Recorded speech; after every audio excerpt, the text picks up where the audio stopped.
कितनी रिक्तियां थी। आप ही लोगों के स्तर पर 80-90 हजार रिक्तियां थी। मामला न्यायालय में लंबित पड़ा था। हम लोगों के शिक्षा विभाग ने उसमें प्रोएक्टिवली मतलब आगे बढ़ के पूर्ण सक्रियता दिखाकर विशेष रूप से न्यायालय से अनुरोध कर करके हम लोगों ने इजाजत मांगी है और अभी नियुक्तियां कर रहे हैं। काफी नियुक्तियां हुई हैं और आप सब ने देखा है कि कम से कम जो शिकायतें पूर्व में रही हैं, हम लोगों ने काफी अपने भरसक आईटी का उपयोग करके पारदर्शी तरीके से तेज गति से हम लोग नियुक्तियां कर रहे हैं। और कारण यही है कि हमारे सभी विद्यालयों में अगर सही संख्या में शिक्षक नहीं होंगे, ये जो सबसे सुदूर देहात में जो गांव के प्राथमिक विद्यालय होते हैं, उसका जो शैक्षणिक माहौल है, जो वहाँ पे पढ़ाई की व्यवस्था है, जिस ढंग से हमारे शिक्षक वहाँ काम करते हैं, ये असली चेहरा शिक्षा विभाग का वही दिखता है। और उसी विद्यालय को देख के और आप जितने हमारे शिक्षक हैं, जो आप काम करते हैं, जिस ढंग से बच्चों को पढ़ाते हैं, जो समाज और गांव के लोग तो वही आप ही को देख के शिक्षा विभाग के बारे में धारणा और छवि बनाते हैं। तो ये समझ लीजिए कि भाई शिक्षा विभाग का चेहरा, शिक्षा विभाग की छवि, या अगर इसको और दूसरे शब्दों में कहें तो शिक्षा विभाग की इज्जत आप ही लोगों के हाथ में होती है। आप जितने अच्छा से काम करेंगे, हमारा विभाग का चेहरा उतना ही चमकेगा। हम बराबर करते हैं कि आप अगर पूरे काल तक जो विद्यालय का चलने का, संचालन का समय होता है, काल होता है, खुलने से लेके बंद होने तक, अगर आपने रह के बच्चों की अच्छी पढ़ाई कर दी तो समाज संतुष्ट हो गया, और समाज संतुष्ट हो गया तो समझिए सरकार सफल हो गई। तो सरकार और इस विभाग की सफलता और असफलता, इसकी भी चाबी आप ही के पास, और कोई दूसरा नहीं।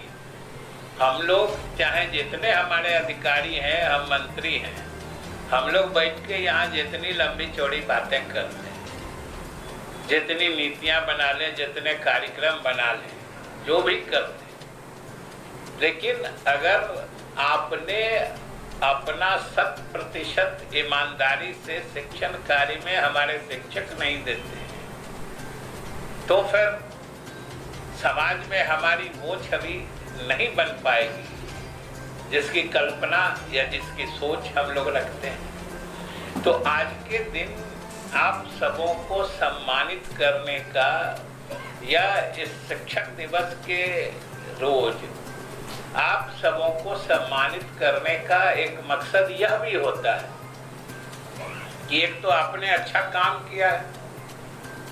अभी आपने देखा एक जो आप 20 लोग हैं, 2 तो राष्ट्रीय पुरस्कार पाए हैं, शर्मा जी और रत्ना जी, और हमारे 18 लोग राज्य के पुरस्कार से पुरस्कृत हुए हैं। सब लोगों ने पढ़ाने के क्रम में अलग अलग आपको बताया गया है, किसी ने नवाचार किया है, किसी ने ईमानदारी से पढ़ाई है, किसी ने आईटी का उपयोग किया है। तो इस तरीके से ये सब चीजें जो हैं, ये जान लीजिए, बनाकर आप अपनी पूरे 100% को शिक्षण कार्य में देंगे तो निश्चित रूप से पूरा माहौल बदल जाएगा। और माहौल बदल भी रहा है, आप लोग के सम्मानित होने से ही इसका बहुत सकारात्मक असर जाता है। और आप सब मिलके ये बहुत ही आसानी से कर सकते हैं, दूसरे शिक्षक भी प्रेरणा ले सकते हैं। और शिक्षक तो आपका जो मुख्य काम शिक्षा करना है, और आप जिस लेवल पर, जिस स्तर पर शिक्षा देते हैं, हमेशा याद रखिए सबसे चुनौती भरा काम शिक्षा देने का इसी स्तर पर होता है जिस स्तर पर आप काम करते हैं। पढ़ाई तो हर स्तर, अनेक स्तर पर होती है। प्राइमरी स्कूल से लेके यूनिवर्सिटी तक पढ़ाई होती है, लेकिन सबसे बड़ा चुनौती का काम, क्योंकि कंटेंट की गहराई और उनकी विस्तीर्णता अलग अलग हो सकती है ऊपर के वर्गों में, लेकिन जो आपके दायित्व हैं, क्योंकि स्कूलों में मतलब प्राथमिक से लेके मध्य और माध्यमिक विद्यालय तक जो राधा कृष्णन के विचार थे, उस आधार से अगर जोड़ के देखिएगा तो बच्चे सिर्फ वही नहीं सीखते हैं जो आप पढ़ा रहे हैं। आपके आचरण, आपके व्यवहार जिसको कंडक्ट करते हैं, आपके बोलने, उठने, बैठने, बात करने का तरीका, ये सब बच्चे सीखते हैं आपसे। इसलिए ये कहीं ज्यादा, ये यूनिवर्सिटीज में नहीं होता है, ये ऊपर के क्लासेज में नहीं होता है। बच्चे बहुत सारी चीजें आपसे ग्रहण करते हैं, कुछ तो आप देते हैं। एक प्रक्रिया देने और लेने वाली होती है।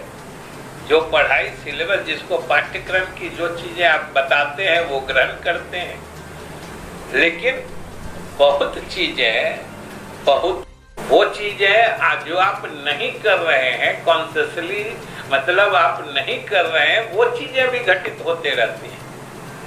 बच्चे आपके आचरण से सीखते हैं।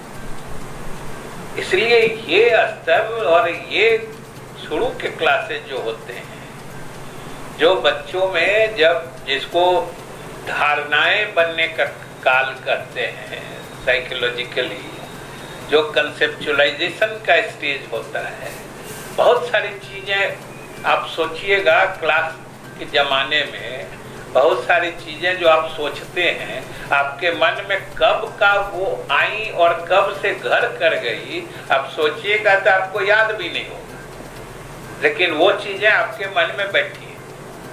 तो ये जो अवधारणाएं बनने और आपके हृदय और आपके मस्तिष्क में गहराई में बैठने की प्रक्रिया होती है, ये उस समय और यही काल होता है जब ये सब चीजें होती हैं।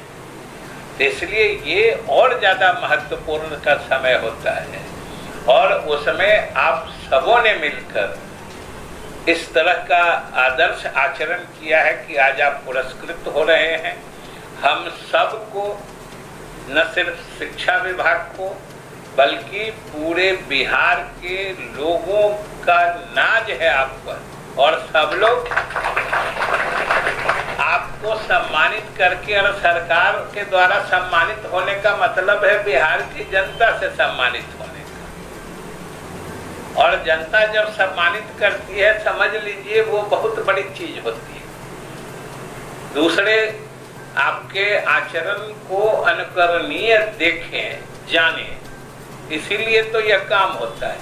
तो मुझे पूरी यह भी उम्मीद है कि आने वाले समय में आपके पुरस्कृत और सम्मानित होने से दूसरे हमारे शिक्षक भी निश्चित रूप से प्रेरित हों।